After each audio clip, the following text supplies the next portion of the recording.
ezala na bino esika nyonso bozwami na kombo na nkolo na biso Yesu Kristo. Que la paix du Seigneur soit avec vous partout où vous vous trouvez à ce moment, au nom du Seigneur Jésus-Christ. Tokoloba pe na shalom na basantu nyonso. Nous pouvons dire shalom à tous les saints. Nzambe apambola bino bisika bozwami. Que Dieu vous bénisse partout où vous vous trouvez. Lokola tolakaki bino. Comme nous vous avions promis autrefois. Sengelaki tolobela lelo esengeli tolobela lelo toujours na thème na biso oyo ezali kayende nani. Et nous devons parler de notre thème du jour, de chaque dimanche, qui est Caïn. Mais na sous-thème na biso lelo tokosala mwa comparaison muke entre Caïn et Esaü. Et dans les sous-thèmes, nous allons comparer Esaü et à Caïn. Le dimanche prochain, soki nzamba bateli biso. Et le dimanche prochain, si Dieu nous garde, tokozongela lisusu wana po wana nde tokoloba mwa détail lelo topesa flash. Et nous allons encore revenir dans ces sous-thèmes parce qu'aujourd'hui nous donnons que le flash sur ce thème. Vengeance à cette fois Nous n'avons pas encore épuisé la vengeance cette fois. Nous allons continuer après par la grâce du Seigneur. Et notre mission s'intitule comme dans toutes les églises des saints. Nous devons avoir un même enseignement. Tout est vraiment révélation, tout même sur le lingue moko prophétie, doctrine, connaissance. Nous devons prêcher par révélation, doctrine, connaissance de la même manière. Les autres ont tamuke à kolobela sur comparer Caïn et Esaü. Aujourd'hui, nous allons prendre un petit moment pour comparer Esaü à Caïn. Mais le dimanche prochain, vraiment en détail. Nous allons seulement parler un peu sur ce sous-thème, mais le dimanche prochain, si Dieu nous prête vie, nous allons parler en détail. Dans l'Écriture à Genèse chapitre 4, versets 6 à 7. Et l'Éternel dit à Caïn, pourquoi es-tu irrité? Et pourquoi ton visage est-il abattu? Certainement, si tu agis bien, tu relèveras ton visage. Et si tu agis mal, le péché se couche à la porte. Et ses désirs se portent vers toi. Mais toi, domine sur lui.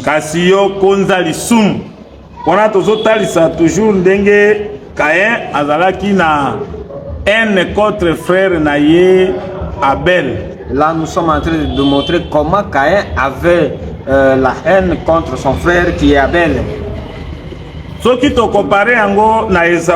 Et si nous comparons à Esaü, Genèse 27, verset 41 à 42. Esaü conçut de la haine contre Jacob. Esaü azwaki ya solo koyina kotelemela ndeko na Jacob à cause de la bénédiction dont son père l'avait béni. Ona tina na lipamboli oyo papa na ye apambolaki. Et Esaü disait à son cœur, Esaü alobaki na motema na ye, les jours du deuil de mon père vont approcher. Mikolo ya matanga ya papa na ngai kokoma. Et je tuerai Jacob mon frère. Ngai na koboma Jacob ndeko na ngai ya mobali. On rapporta à Rebecca les paroles d'Esaü son fils aîné. Balobelaki ya solo Rebecca maloba ya Esaü mwana na ye ya liboso. Elle fit appeler Jacob son fils cadet. Pe abengaki Jacob mwana na ye ya sima. Et elle lui dit, pe alobi na ye, voici Esaü ton frère veut tirer vengeance de toi. Ala Esaü ndeko na yo mobali alingi azongisela mabe koboma yo. Tolingi totalisa boye. Nous voulons démontrer ceci. Esaü oyo azoyina Jacob aza aîné. Et Esaü qui a de la haine envers Jacob, c'est le fils aîné. Et Caïn oyazo ina Abel yepe azalaki mwana ya liboso. Et de même Caïn qui avait de la haine envers Abel était le fils aîné aussi. Tolobelaki Caïn par rapport à Israël. Nous avons parlé de Caïn par rapport à Israël. Israël n'est pas avec la haine contre Jésus-Christ. Et Israël de même avait de la haine contre Jésus-Christ. Et ce qui a poussé Israël à les tuer, comme ils avaient l'habitude de tuer les prophètes. Et Caïn est l'image d'Israël. Mais tokokende kotalisa bino ke Kaya zwaka pe forme mosusu. Et nous allons vous démontrer que Caïn prend aussi une autre. Lolenge moko pe Esaú azalaka type ya Israël. De même, Ésaü est le type d'Israël.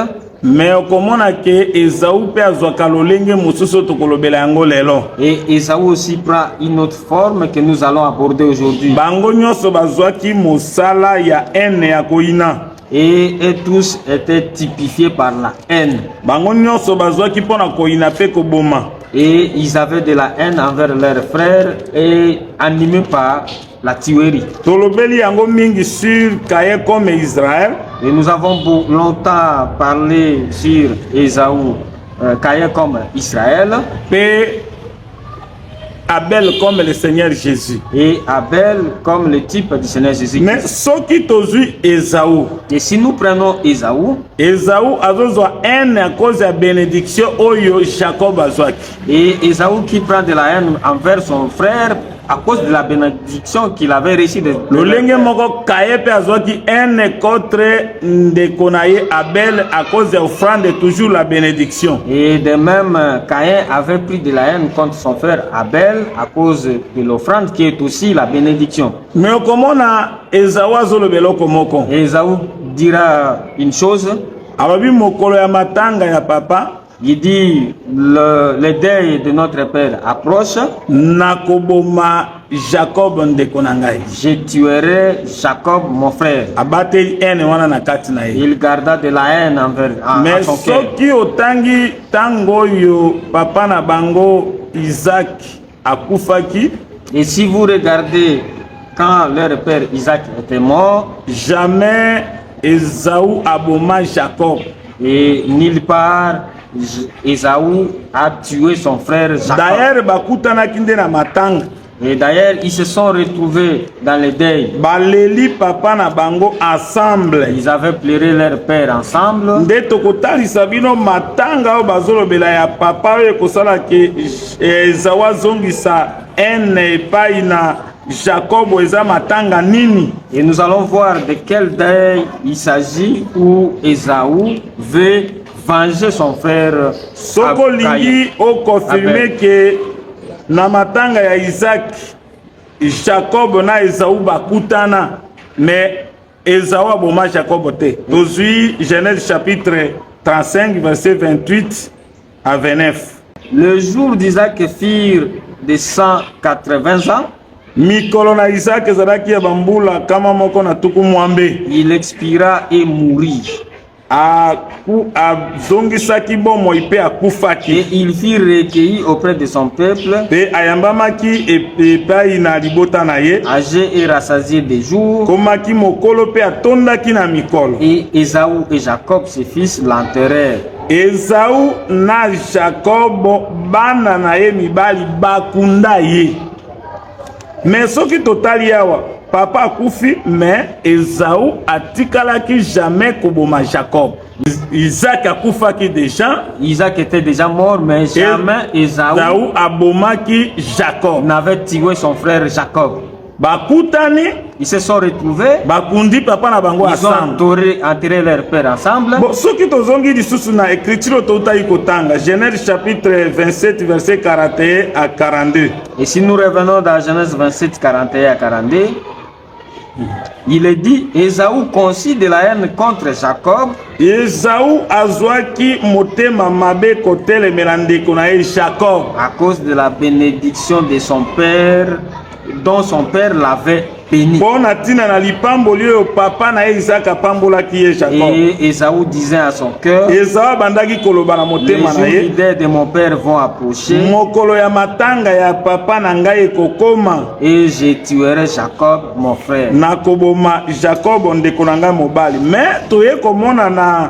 Genèse 35 verset 28 à 29 bakutami na matanga papa na bango Isaac. Mais on voit dans Genèse 35 28 ils se sont retrouvés dans les ensemble Jacob na Esaú bakundi. Mais ensemble Jacob et Esaü ont enterré leur père. Sikoyo matanga nini esengelaki ke Esaú aboma Jacob. Et dans quel deuil Esaü devrait tuer son frère Jacob? C'est alors que nous devons chercher dans la Bible. Depuis Jacob abimaki, depuis que Jacob avait quitté son frère, il s'était retrouvé avec Ésaü, son frère. Il s'était réconcilié les deux. Ésaü ne l'avait pas tué. Mais matanga ya papa nini kosala ke Ésaü aboma Jacob. Mais dans quel deuil du père Ésaü doit tuer son frère Jacob? Et nous devons chercher cet Ésaü. Parce que Ésaü, à part cause la type ya Israël, Ésaü, à part d'être le type d'Israël, et prend aussi une autre forme. Oh, papa nakati ya Bible ezalaka nano nzambe. Oh, le père dans la Bible c'est Dieu. Tango bazolobaka na matanga ya papa, et quand on parle du deuil du père, et ça démontre aussi la mort de Dieu. Oh, Dieu, pour qu'il soit mis à mort, il doit porter un corps. Après la mort, et nous verrons après la mort. Il faut attaquer Jacob. Et on doit voir un Ésaü qui attaque un Jacob. Et la mort dont on parle, Israël est arrivé en Égypte. Les enfants étaient portés en esclavage en Égypte. Et quand ils étaient en Égypte, au temps de Joseph, ils étaient bien. Et ce roi qui régnait à l'époque en Égypte connaissait Joseph. Quand Joseph est mort, et il vint un pharaon qui ne connaissait pas Jacob.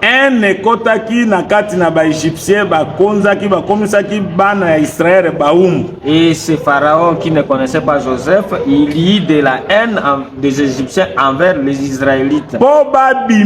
Pour sortir, et la mort du père devait avoir lieu. Oh, la mort du père, c'était l'agneau. Quand l'agneau est tué, et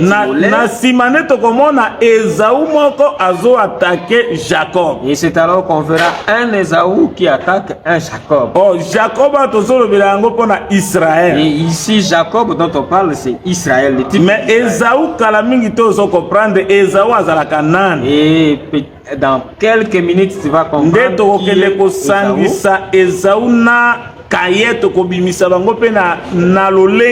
c'est alors qu'on va associer Ésaü à Caïn pour le démontrer d'une autre façon. Pour comprendre qui est Ésaü, Genèse chapitre 36. Nous prenons Genèse 36. Le premier verset. Voici la postérité d'Ésaü qui est Édom. Balobi tala kitana na Ésaü oyazali Édom. C'est-à-dire que Awa Ésaü nde Édom. C'est-à-dire ici Ésaü c'est Édom. Et nous allons comprendre petit à petit qui est Édom. Et d'Ésaü dont on parle, qui est-il? Qui attaque son frère Jacob.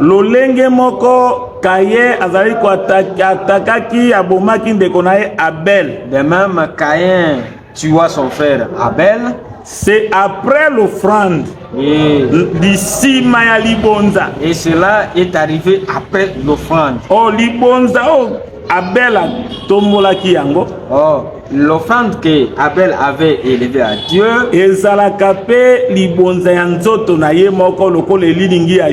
C'est aussi l'offrande de son propre corps à l'image de Jésus-Christ. C'est aussi la mort du Père. C'est après cette offrande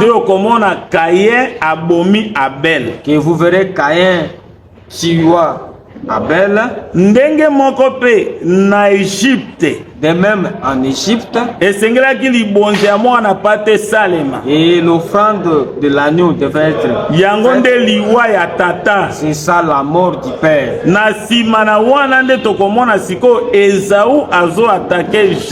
C'est après cela qu'on verra Ésaü en train d'attaquer Jacob. Ici on appelle Ésaü comme Édom. Verset 8 na 9. Ésaü s'établit dans la montagne de Seir. Ésaü afandaki na ngomba ya Seir. Ésaü c'est Édom. Balobi Ésaü nde Édom.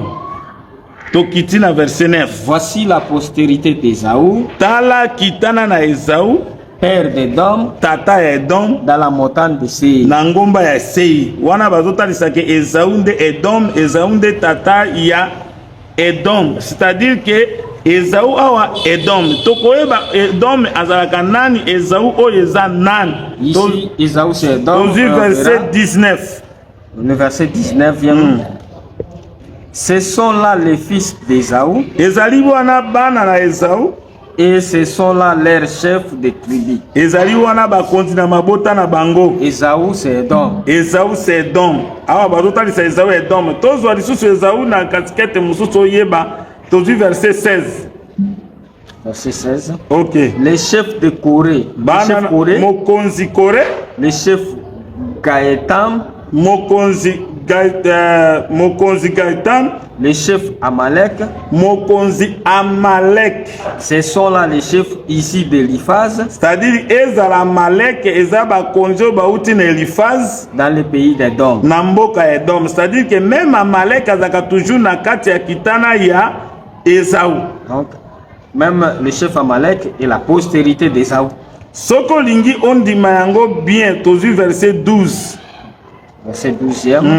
Et Timna était la concubine d'Eliphaz. Timna yazalaki makango Eliphaz, fils d'Ésaü. Mwana ya Ésaü.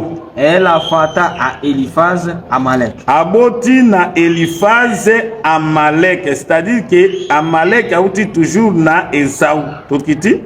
Ce sont là le fils d'Ada.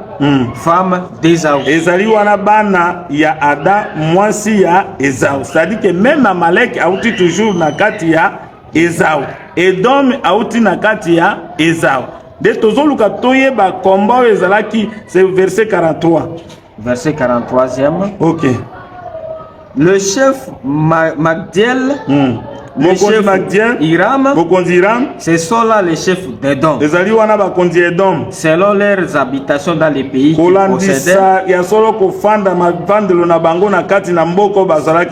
C'est là Ésaü, père d'Édom. Ésaü aibisi Jacob.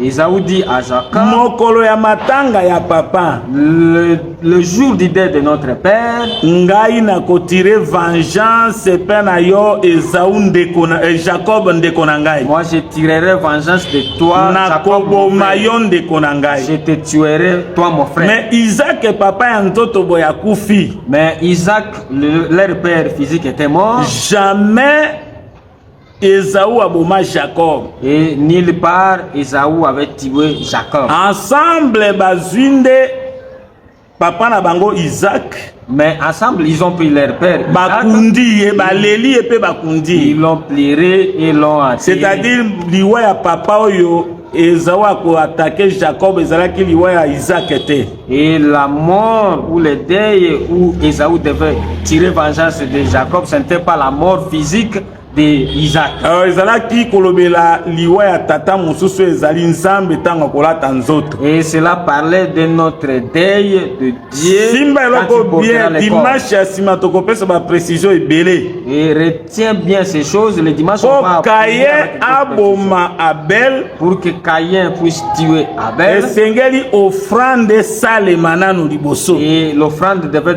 être offerte bien avant. Or, l'offrande qui est faite par Abel, et cela ne démontre que la mort d'Abel. Pourquoi nous disons cela? Le véritable Abel, le Seigneur Jésus, et le véritable Abel qui est Jésus-Christ, lui-même avait dit, j'ai le pouvoir de donner ma vie. Personne ne peut me la ravir, je la donne de moi-même.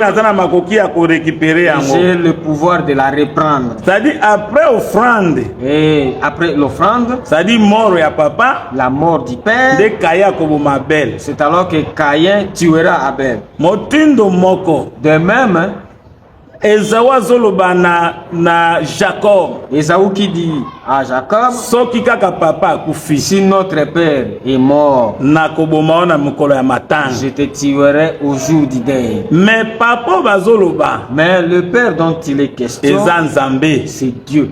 Yango na ce qui a été, na makambo eleki liboso, dans ce qui a été, papa kokufa na Égypte ezalinde liwa ya mwana na pate. Le père mourir en Égypte, c'est la mort de l'agneau. Tango mwana na pate akufa, lorsque l'agneau sera immolé, nde ya solo papa akufi. Et c'est certainement la mort du père.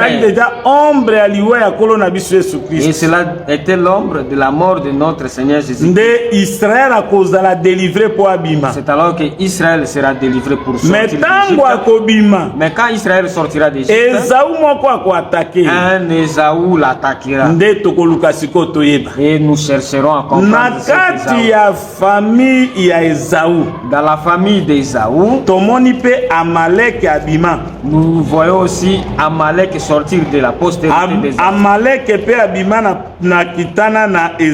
Amalek aussi est sorti de la postérité d'Esaü.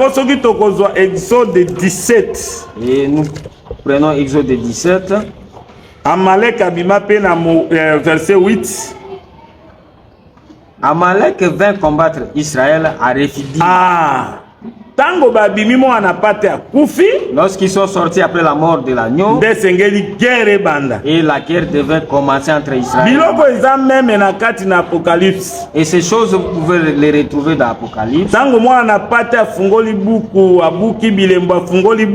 Quand l'agneau ouvrit les livres et cassa les sceaux, directement il faut combattre. Et vous verrez que après le combat vint, cheval blanc Apocalypse 6 verset 1. Et un cheval blanc sorti dans Apocalypse 6 verset 1 pour venir combattre avec Motazalaki di colonna na cheval wana. Et une personne était dessus. Et cette personne avait c'est l'Antéchrist. Et celui-là c'est l'Antéchrist. Et qui prend la couleur blanche, qui se déguise en couleur blanche. Et ce combat vient après la mort de l'agneau. Et je sais que pour l'église, il ne va pas parce que l'église est sécurisée. Parce que l'église est sécurisée. Et l'Amalek qui vient combattre Israël et provient de Ésaü. Nous avons lu dans Genèse 36. Nous avons démontré dans Genèse 36. Or, et si nous regardons encore, et on dit que dans Ésaü, Édom est sorti. Et nous allons voir aussi Nombre 20. Édom qui est sorti aussi pour combattre Israël. Nombre 20. Tobandi atana verset na yango 14. Okititi na 17. De Kadesh, Moïse envoya des messagers au roi d'Édom. Kona Kadesh, Mose atindi ba pesi sango na mokonzi ya Edom mwana ya Esaü. Pour lui dire, ainsi parle ton frère Israël. Tu sais toutes les souffrances que nous avons éprouvées. Nos pères descendirent en Égypte. Et nous y demeurâmes longtemps. Mais les Égyptiens nous ont maltraités. nous et nos pères. Nous avons crié à l'Éternel et il a attendu notre voix. Il a envoyé un ange et nous a fait sortir d'Égypte. Et voici, nous sommes à Kadesh, ville à l'extrémité de ton territoire. Laissez-nous passer par ton pays. Nous ne traverserons ni les champs ni les vignes, et nous ne boirons pas de l'eau des puits. Nous suivrons la route royale sans nous détourner à droite ou à gauche, jusqu'à ce que nous ayons franchi ton territoire. Edom lui dit, tu ne passeras point chez moi, sinon je sortirai à ta rencontre avec l'épée.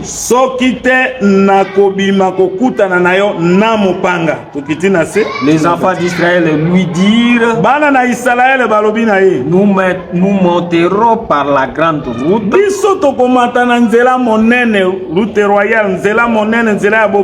et si nous buvons de ton eau, moi et mes troupeaux, j'en paierai le prix. Je ne ferai que passer avec pas autre chose. Il répondit, tu ne passeras pas. Et Edom sortit à sa rencontre avec un peuple nombreux et à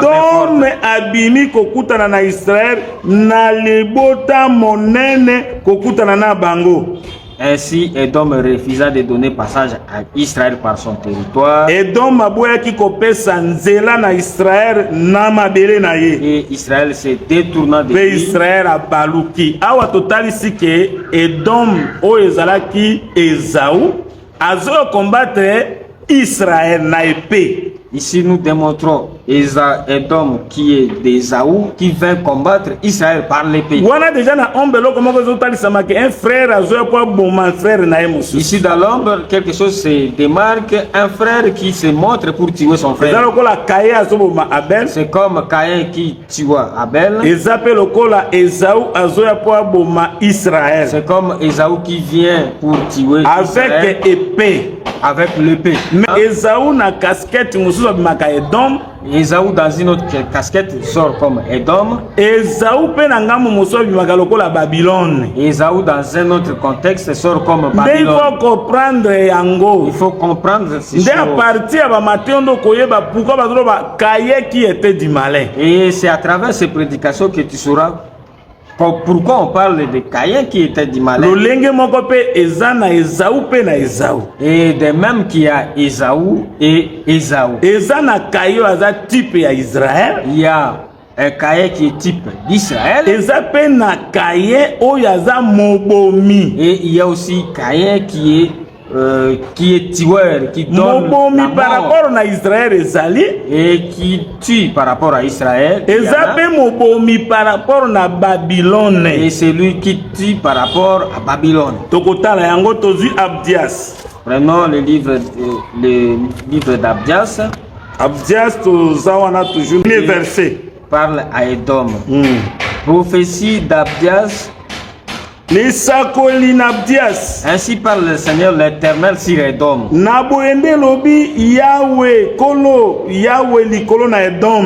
avons appris une nouvelle de la part de l'Éternel. Et un messager a été envoyé parmi les nations. Levez-vous. Marchons contre Edom pour nous faire la guerre.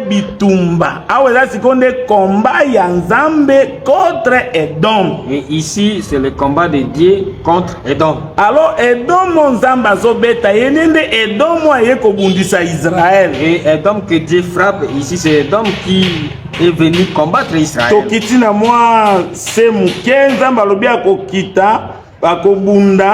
Levez-vous, marchons contre Edom pour lui faire la guerre. Totel mais Edom pour na kosala bitumba. Et Dieu dit, marchons, levons-nous pour combattre la guerre à Edom. Verset 3. L'orgueil de ton cœur t'a égaré.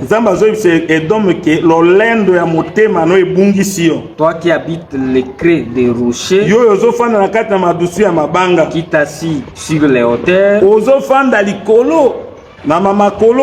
et qui dit à toi-même, qui me précipitera jusqu'à terre. Ici aussi, Edom prend l'orgueil de Babylone. Et l'esprit d'Ésaü, c'est par rapport à Babylone qui combat Israël.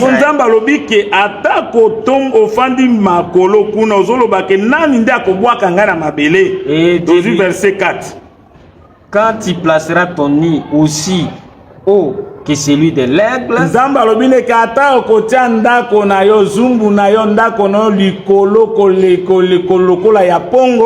quand il le placera parmi les étoiles, je t'en précipiterai, dit l'Éternel. Awa Edom azozala précipité. Ici Edom qui est précipité. Esaü qui tombe, c'est Babylone. Babylone. Donc Esaü azala kanaba facette ata 3 na révélation Esaü pas bimaka le Seigneur Jésus. Et Esaü a plusieurs facettes. Le premier né ozolata bilamba na ye po biso za la béni biso Jacob. Le premier né qu'on a pris son vêtement pour qu'on soit béni, nous comme Jacob. Esaü pas za la type ya Israël comme Caïn. Esaü aussi est le type d'Israël. Oya boma ba sakoli pe abomi le Seigneur Jésus. Il avait tué les prophètes. Mais Esaü ya zoya après liwa ya papa. Et mais Esaü qui vient après la mort du père. Pour attaquer Israël. Et Edom, yende Babylone. C'est lui Babylone. Yangonde ba nation. Ce sont là les nations. Tozi verset 11 tokiti na C. Non, avant tous allons verset 8. Yokandenge nzamba zoloba. N'est-ce pas à ce jour, dit l'Éternel, que je ferai disparaître d'Edom les sages et de la montagne d'Ésaü l'intelligence. Tes guerriers, ô Théman, seront dans l'épouvante, car tous ceux de la montagne d'Ésaü périront dans la carnage.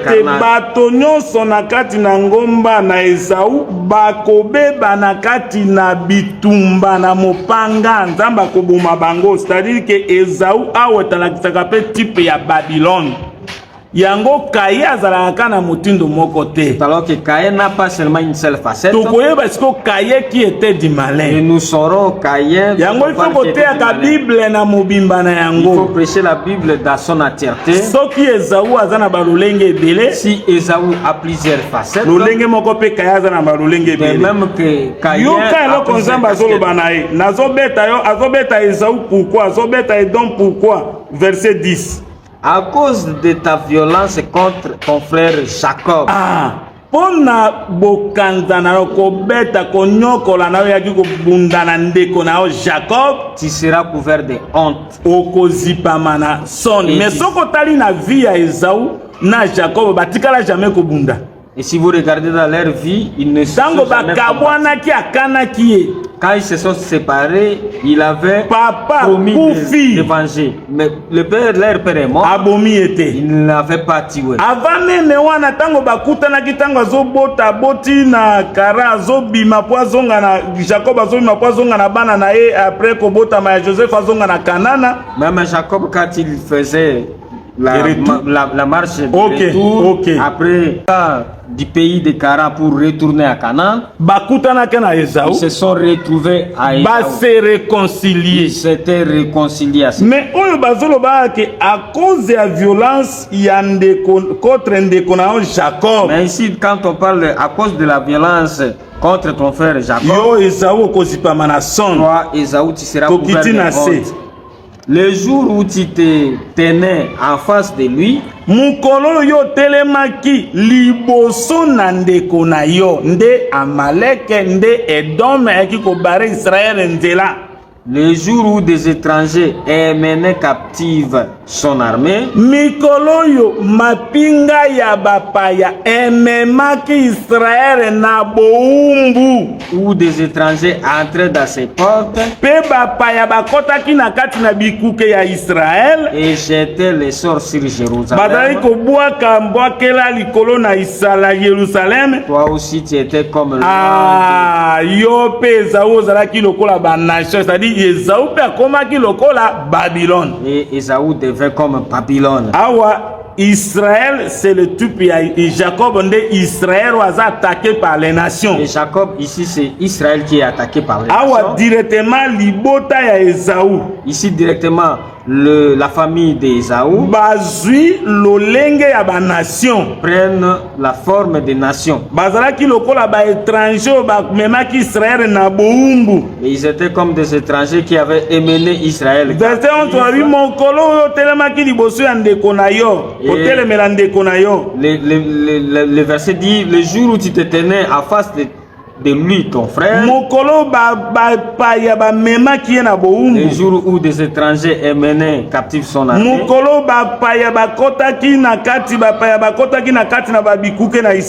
où des étrangers entraient dans les portes d'Israël, toi aussi tu es comme l'un des. C'est-à-dire, awa directement Esaü Edom abimi Babylone. Ici, Esaü directement sort comme Babylone. Esaü Edom sort comme Babylone. C'est alors que Dieu frappera Esaü qui est Babylone. À cause d'Israël. Et c'est là à cause d'Israël. Et même si vous verrez que c'est Israël qui avait tué des prophètes. Mais dans l'Apocalypse, et dans l'Apocalypse, Dieu trouvera les sangs des prophètes, des saints entre les mains des Babyloniens. Mais Nzambe akobeta toujours ba nation. Mais Dieu frappera toujours les nations. Lolenge moko pe Nzamba kanike akobeta les jours ya vengeance ne kozala kobeta ba nation aba kobeta Edom akobeta Esaü. Et de même que Dieu dit qu'il vengera Edom, les nations, Edom et Esaü, a frappé Esaü et Edom. Nzamba kobeta Esaü o ezali Edom. Et Dieu frappera Esaü qui est Edom. Verset 15. Car le jour de l'Éternel est proche pour toutes les nations. Il te sera fait comme tu as fait. Et kosalema na yo lokola yo salaki awa vengeance Nzamba zobeta Esaü, Esaü aza Edom, Esaü aza les nations. Tes œuvres retomberont sur ta tête. Misala na ye koko ya likolo na muto na eza nation o Nzamba zobeta bango nation wana nde Esaü. Et ici c'est Esaü qui est la nation qui dit yango nde Edom. C'est ça Edom. Yango kotika ka Kayen ngambo moko te. Alors que ne laissez pas Kayen dans Kayen oyo frère na biso kuna azalaki Kayen ti pe Esaü pe frère na biso asalaki makambo ne eketi na suka bakokufa na bango mais eza na Esaü type ya Israël. Il y a Esaü qui est le type d'Israël. Esaü pe type ya Babylone. Et Esaü le type de Babylone. Ndenge moko pe Kayen. De même Kayen. Eza le Kayen qui était du malin. Il y a Kayen qui était du malin. Mais frère na biso Kayen okuna kobika kwa zalaki ne elembo ya Nzambe tout ça. Mais notre frère Kayen là sera sauvé parce qu'il avait le signe de Dieu. Mais na kati na Kayen. Mais dans les Kayen. Eza pe na casquette babengi yango Babylone. Il y a aussi la casquette d'autre nom Babylone. Mais Nzambe akobeta Edom eza Esaü. Mais Dieu frappera Edom qui est Esaü. À cause de Jacob, toujours verset 17. Mais le salut sera sur la montagne de Sion. Elle sera sainte. Et la maison de Jacob reprendra ses possessions. Ndako ya Yakobo atoko nyoko la Israël suka vengeance nzambe. Yango nazo bisa ba branamiste bobongo la motema. Et j'ai dit aux branamistes de se repentir. Mosakoli na bino bozolo baneke aza ange a sonné trompette na Apocalypse 8. Votre prophète vous septième ange. C'est le 7e ange qui a sonné la trompette. Tozoye biso ke ba trompette wana tilelo sonna na note. Nous vous informons que ces trompettes n'ont pas encore été.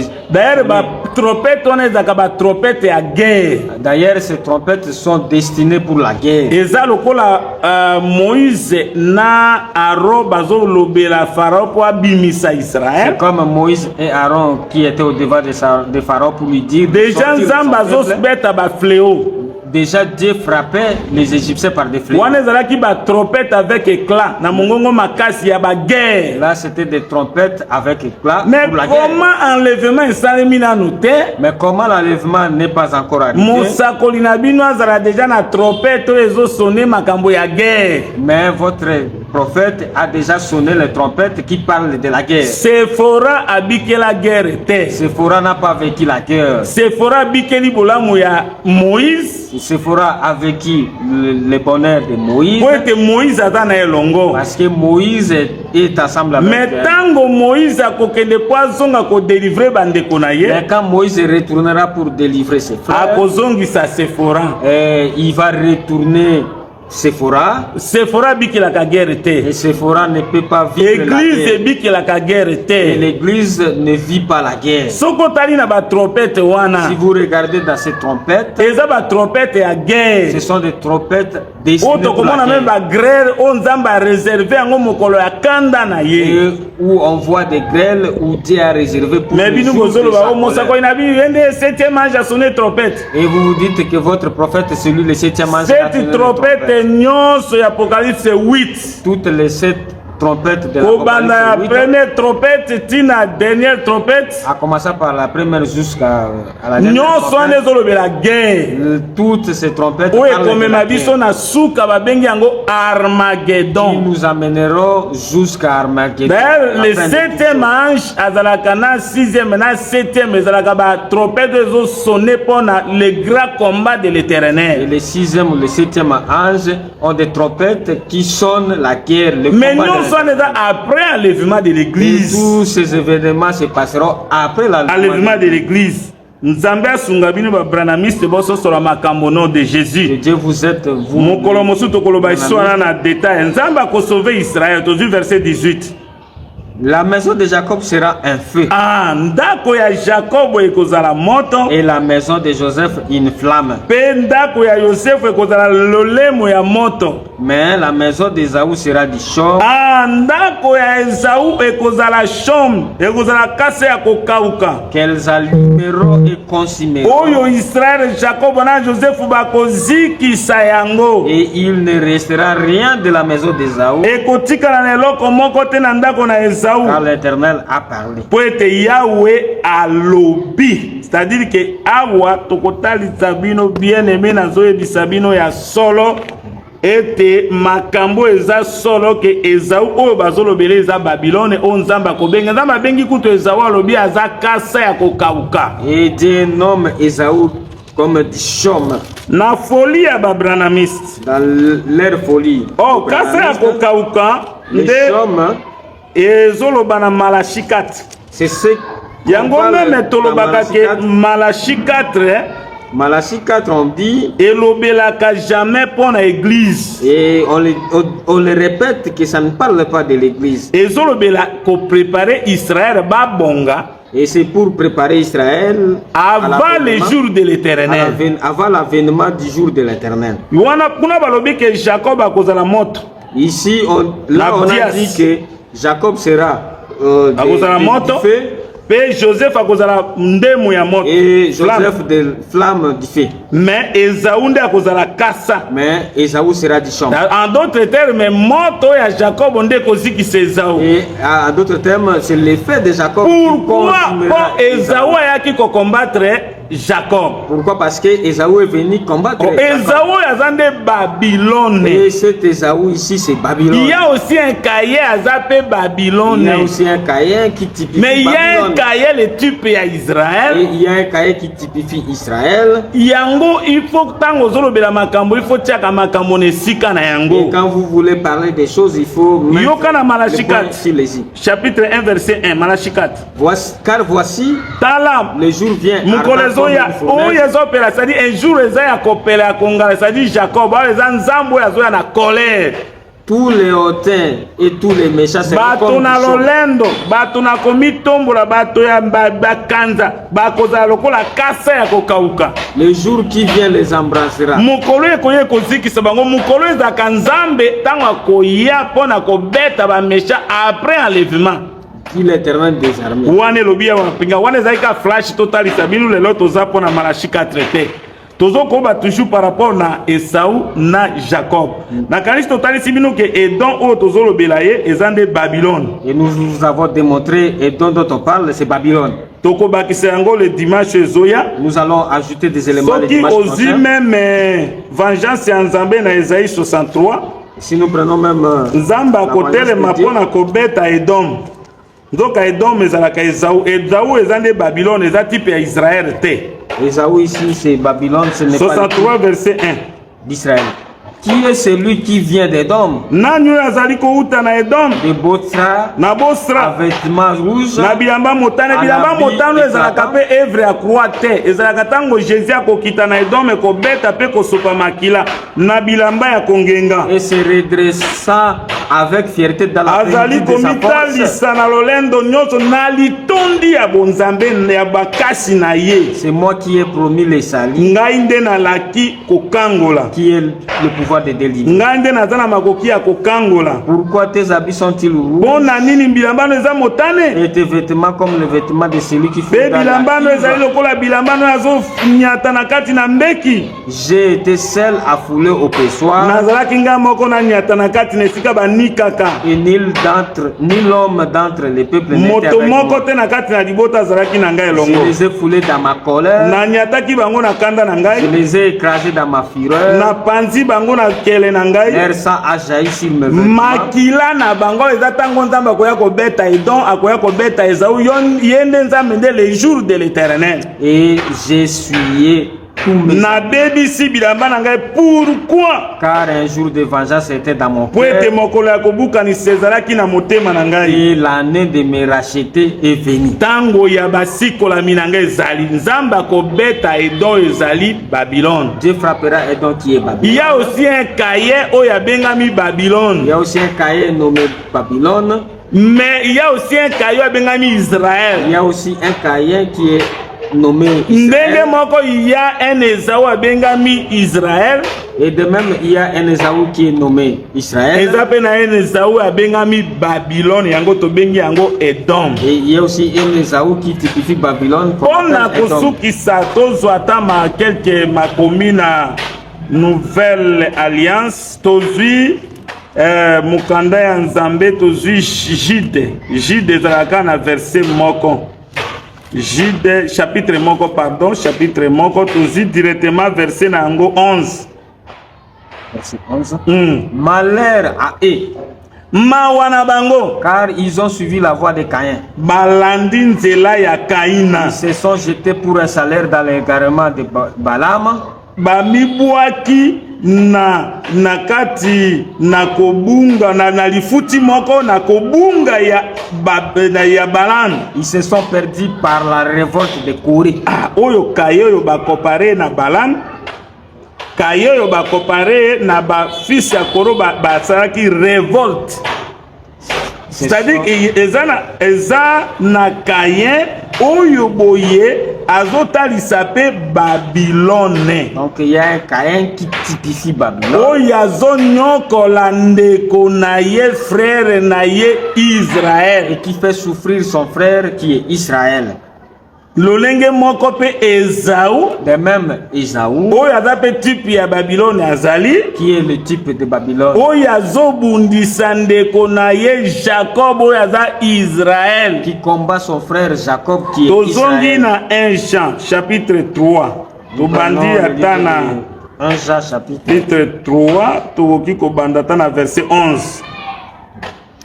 Car ce qui vous a été annoncé, oyo bino boyo bateyaki bino, et ce que vous avez attendu dès le oyo commencement, bino boyokaki uto ebandeli, c'est que nous devons nous aimer les uns les autres. esengeli tolingana bamoko mpe na bamosusu. Awa bwe bakoteya biso meme Kaye azalaki na un contre ndeko na ye Abel, Et ne pas ressembler à Caïn, boulana na Kaina te, qui était du malin, oyo azalaki ya monguna. Kaye qui était du malin, c'est Babylone, et qui tua son frère. oyo abomaki ndeko na ye. Pourquoi le tua-t-il? Mpona nini abomaki ye? Parce que ses œuvres étaient mauvaises Po ete misala na ezalaki mabe, et que celle de son frère était juste. mpe ya ndeko na ye ezalaki ya solo kitoko bosemu. Ne vous étonnez pas. Ne vous étonnez pas, frère, Bio mpe ndeko kokamwa te. si le monde vous est. Eza aussi na bapetit frère ya Kaye na kati na mokili soki bazoyina bino baza mpe lokola bakaye, c'est-à-dire komema mpe Kaye na exhortation ezalaki bato na mokili oyo bayinaka biso.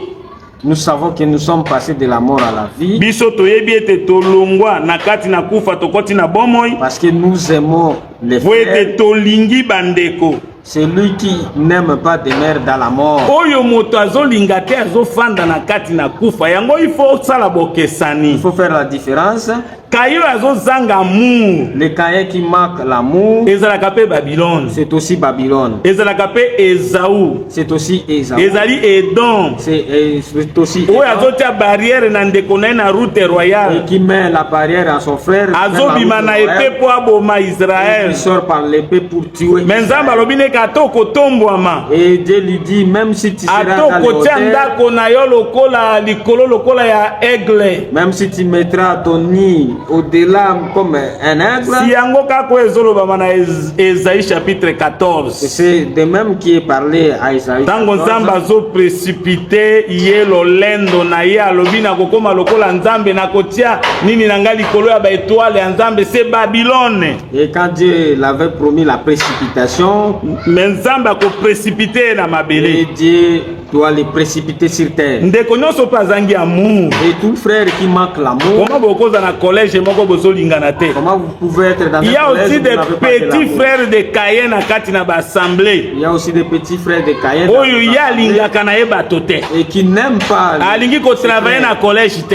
qui n'aiment pas travailler Soki à azali na collège. collège alingi azalaka chef. Et quand il est dans le Et collège, soki il boyebi veut être seke chef. makambo wana eza malamu te, Et si vous lui dites que ces choses ne sont pas bonnes, abongoli haine. et il transforme ça Mokili mpe en haine. bakolinga biso te, Et ce monde ne peut pas aussi nous aimer. baza na bolingo mpo na biso te. Et ce monde n'a pas l'amour en Yango kozalaka oka te moyembi moko ayembanga nasala nini nasepelisa bato na mokili. Et ne soyez pas comme ce chanteur, il a chanté, j'ai tout fait pour. Bango balingi ngai te, mokili bakolinga biso te. Le monde ne nous aimera pas. Bon, Jésus moko alobi ke mokili bakolinga bino te po ete balingaki ngai te. Parce que Jésus lui-même avait dit que le monde ne peut pas vous aimer parce qu'il ne m'avait même pas aimé. Biso tozalaka na mokili, Nous, nous sommes dans le monde, mais toza ya mokili mais nous ne te. sommes pas du monde.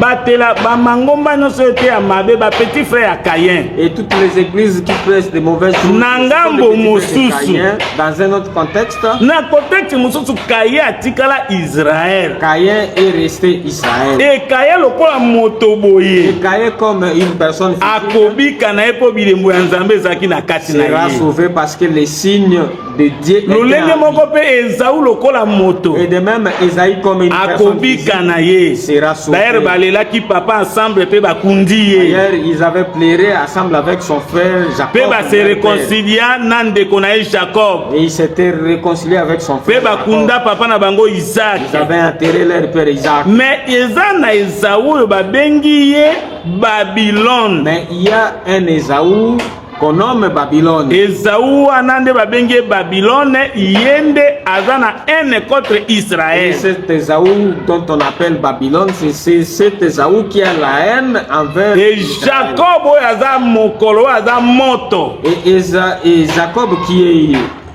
un feu par rapport à Abdias nega lobi, par rapport à ce que Abdias a dit. Joseph aza flamme morte et que Joseph est la flamme du feu. Na Malachie 4 que l'Éternel mokolo ezoya. Et dans Malachie 4 on dit le jour vient. Oh mokolo ezalaka nzambe. Oh le jour c'est Dieu. Mokolo ya lelo pona biso ezana no mokolo ya vengeance te. Et le jour pour nous ce n'est pas encore le jour. Eza mokolo ya kimia. C'est un jour de paix. Mais le jour arda ekoya. Mais le jour là ardent viendra. Moto wana Jacob ekozikisa Esaü. Et ce fait Jacob consumera Esaü. Oh soko tangi na Malachie ba méchant de bakozala lokola ba chaume, bakozoka ba kasa ya kokauka. Et si vous voyez, vous lisez dans Malachie, ce sont les méchants qui seront comme du chaume. Ango nazo biso bien-aimé batela liloba ya nzambe. Je vous dis bien-aimé, gardez la parole de Dieu. Malakisio nzambe azote ya biso. Les prédications que Dieu nous donne. Esengeli to tambola na lobiko oyo biso ndenge moko tozala mate ya moko. Nous devons marcher ensemble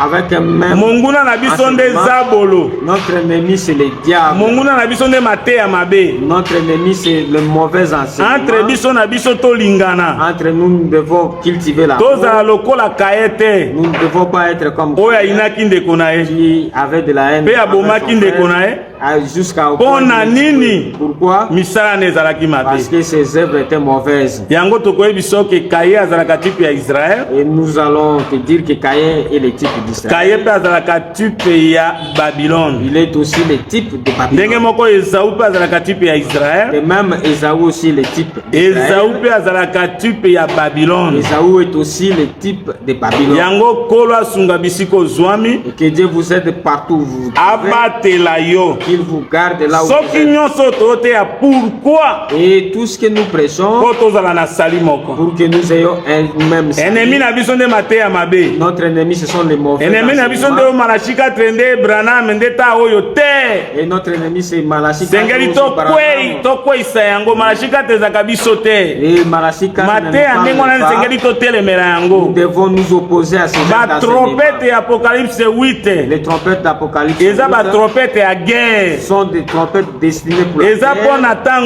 Ce ne sont pas destinées pour ce temps ici. Mais en notre temps, même si l'ennemi va rôder, le diable va rôder comme un lion, quand même s'il va rôder comme un lion, nous aurons la victoire sur lui parce que pourquoi? Parce que l'ange de l'Éternel a capé na kati église. Et parce que l'ange de l'Éternel capé au sein de l'église. Oh, l'ange de l'Éternel, ce sont les 4 chérubins. Et l'ange de l'Éternel représente les 4 chérubins. Les 4 êtres vivants. Ce sont là les 4 êtres à cause de la sécurité. Et à cause de la sécurité. L'antéchrist a comme l'antéchrist va essayer. Mais ne sera après pas. Après l'enlèvement de l'église. Et après l'enlèvement. Il se lève. Mais natango tozobundisa nde malakisi mabe. Mais en ce temps nous combattons les mauvais enseignements. Nasuki l'écriture pour l'exhortation. Nous terminons avec cette écriture. Jude chapitre 2, toujours dans chapitre moko ezalaka na Jude 12 verset 3. Bien-aimé, baningami, comme je désire vivement vous écrire au sujet de notre salut commun. Na sepela kina komela bino pona tina na lobiko na le sali comme lobiko na biso na bino moko basantu. Je me suis senti obligé de le faire afin de vous exhorter à combattre. Ngai pe nazwaki lokola Jude ke na exhorter bino po ete tobunda pona tina na kondima qui a été transmise au sein il faut yepesamaki na basantu mbala moko na vebisa bolongola ba hene ba petit frère ya Kaye sobo babima polele na ba assemblée de sœurs balongola ba hene biso nyonso to bunda pona sali commun to bunda pour la foi qui a été transmis au sein une fois pour toutes. Et pesamaka na basantu mbala moko car il s'est glissé par nakati na biso bato bakoti s'est glissé certains hommes bamona na kapelo kwa bato malamu mekeba na bango. dont la condamnation est écrite depuis longtemps, des impies qui changent la grâce de notre Dieu en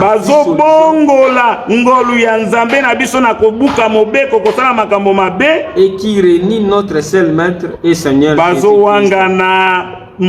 Kolo na biso moko pe kolo na biso Yesu Kristo. Nzamba pambola bino bisika bozwami. Que vous bénisse partout. N'ayez pas l'esprit de Caïn.